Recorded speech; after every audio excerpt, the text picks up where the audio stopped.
പരിണാമപരമായിട്ട് നോക്കിയാൽ നമുക്ക് ജീവിതത്തിൽ 4 ബയോളജിക്കൽ ഡ്രൈവുകളാണുള്ളത്. തിന്നുക, കുടിക്കുക, ഉറങ്ങുക, പുനരുൽപാദനം ചെയ്യുക.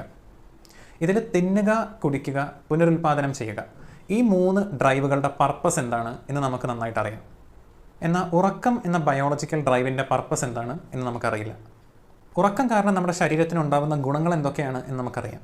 ഉറക്കമില്ലായ്മ കാരണം നമ്മുടെ ശരീരത്തിനുണ്ടാകുന്ന ദോഷങ്ങൾ എന്താണ് എന്ന് നമുക്കറിയാം. എന്നാൽ ഉറക്കത്തിൻ്റെ സെൻട്രൽ പർപ്പസ് എന്താണ് എന്ന് നമുക്കറിയില്ല. അഥവാ എന്തിനാണ് നമ്മൾ ഉറങ്ങുന്നത് എന്ന് ചോദിച്ചാൽ അതിന് കൃത്യമായിട്ടൊരു ഉത്തരം നമുക്കറിയില്ല. എന്തിനാണ് നമ്മൾ ഉറങ്ങുന്നത് എന്നീ ചോദ്യത്തിന് പല കാലഘട്ടങ്ങളിലായിട്ട് പല ശാസ്ത്രജ്ഞരും പല ചിന്തകന്മാരും പല ഉത്തരങ്ങൾ പറഞ്ഞിട്ടുണ്ട്.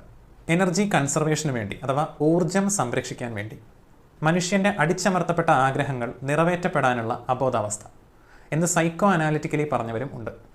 ഐബാൾ ഓക്സിജനേഷന് വേണ്ടി, അഥവാ നമ്മൾ ഉറങ്ങുന്ന സമയത്ത് നമ്മുടെ കണ്ണിൻ്റെ ചുറ്റുമുള്ള രക്തയോട്ടം കൂടും. അപ്പോൾ കണ്ണിന് കുറച്ചും കൂടെ ഓക്സിജൻ കിട്ടും. ഇതിനു വേണ്ടിയാണ് ഉറങ്ങുന്നത് എന്ന് പറഞ്ഞിട്ടുണ്ട്. ഈ പറഞ്ഞ കാര്യങ്ങളൊക്കെ ഉറക്കത്തിൽ സംഭവിക്കുന്നുണ്ട് എങ്കിലും ഉറക്കത്തിൻ്റെ സൈഡ് പരിപാടികളാണ് ഇതെല്ലാം. ഉറക്കത്തിൻ്റെ സെൻട്രൽ തീം എന്താണ് എന്ന് നമുക്ക് ഇനിയും അറിയില്ല.